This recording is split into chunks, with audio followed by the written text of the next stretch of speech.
Senhor presidente, senhoras e senhores senadores, senhoras e senhores que nos acompanham pelos canais de comunicação do Senado Federal, tanto pela internet, como pela Rádio Senado e pela televisão Senado.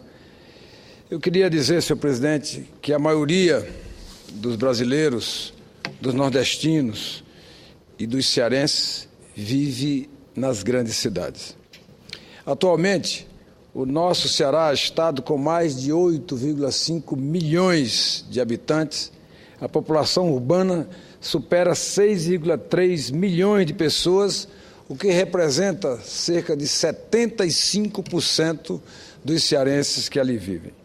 É uma situação que reflete a realidade brasileira, onde a população urbana já alcança um percentual superior a 84%, segundo os dados do Censo Demográfico de 2010, realizado pelo Instituto Brasileiro de Geografia e Estatística, o IBGE. Somos igualmente um país urbano, com maciça concentração populacional na faixa litorânea. Cito como exemplo Fortaleza, que tinha 180 mil habitantes em 1940 e hoje tem cerca de 2,5 milhões de habitantes naquela cidade. Diante desse cenário, impõe-se para nós, senadores e homens públicos, assim como para os governos federal, estaduais e municipais e seus legislativos, uma tarefa mais do que urgente, a de repensar o planejamento das cidades. Como já ensinava Ulisses Guimarães, o nosso grande timoneiro do PMDB, é nas cidades que a maioria dos brasileiros estuda, trabalha, forma famílias, busca serviços públicos e privados, consome e se diverte ou deveria se divertir. É nelas, portanto, que a população também enfrenta cotidianamente enormes carências, senhor presidente. Carência de saneamento básico, de mobilidade urbana, de saúde, de educação, de habitação e de segurança pública, entre outros. É para elas, portanto, que devemos voltar as nossas atenções.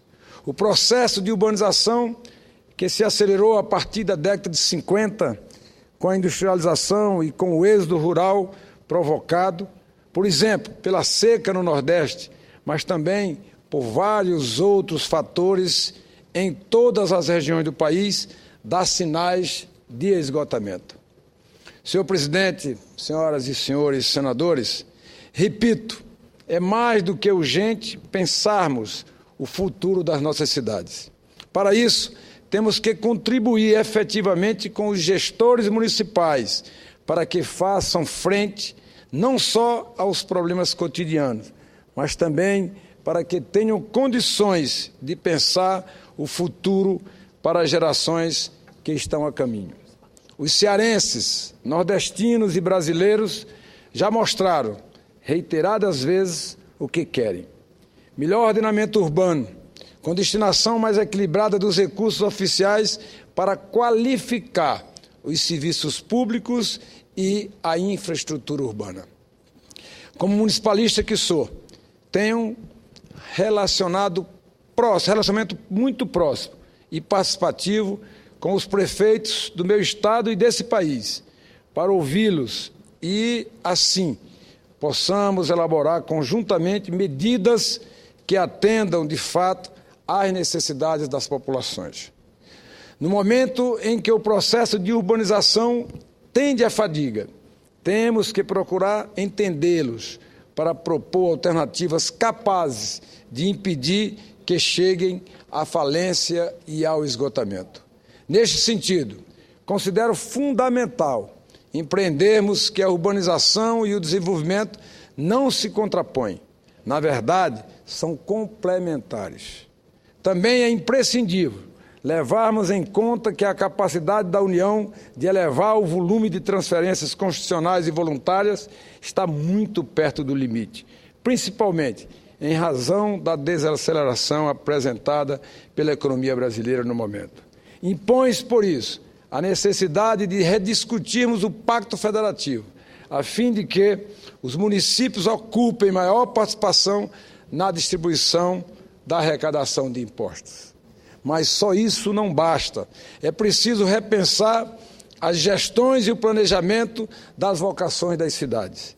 Planejamento significa respeitar as vocações locais. É impossível prepará-las para um novo tempo sem considerarmos as peculiaridades culturais, socioeconômicas, sejam da agricultura, da indústria, do comércio, ou seja, de serviço. Somente com essa compreensão é possível impulsionar as cidades e o desenvolvimento regional sustentável, impedindo também o retorno tanto do êxodo rural quanto do urbano em função da falta de oportunidades. O crescimento das cidades exige, portanto, sintonia com a realidade. Só a partir da leitura atenta das potencialidades locais é possível estabelecer diretrizes capazes de desencadear um processo socioeconômico virtuoso nas cidades cearenses e nas cidades brasileiras. No relatório, A Prosperidade das Cidades do Mundo, a ONU Habitat, escritório da Organização das Nações Unidas, encarregado de colaborar com os países para enfrentar o crescimento e o desafio das gestões das cidades, alerta que para a necessidade urgente de uma mudança robusta nos conceitos de desenvolvimento, voltados exclusivamente ou de forma participativa para um novo tipo de cidade, centrado não apenas em edifícios, não apenas em infraestrutura, mas pensando nessa infraestrutura, em tudo isso, para as pessoas que lá vivem. Apresenta também um novo indicador para medir o desempenho dos centros urbanos, composto por produtividade, infraestrutura, igualdade, qualidade de vida e sustentabilidade ambiental. Acredito que esse é um bom ponto de partida para que possamos focar as futuras parcerias entre as gestões estaduais e os nossos municípios.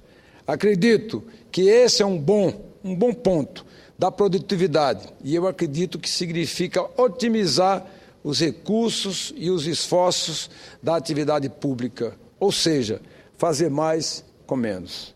Fazer mais, senhor presidente, pelas cidades é um contrato não escrito que precisamos firmar com as futuras gerações desse país. Tenho certeza que aqui no Senado Federal, todos nós, juntos, temos muito a contribuir, senhor presidente. Era o que tinha a dizer e agradeço a Vossa Excelência. Obrigado.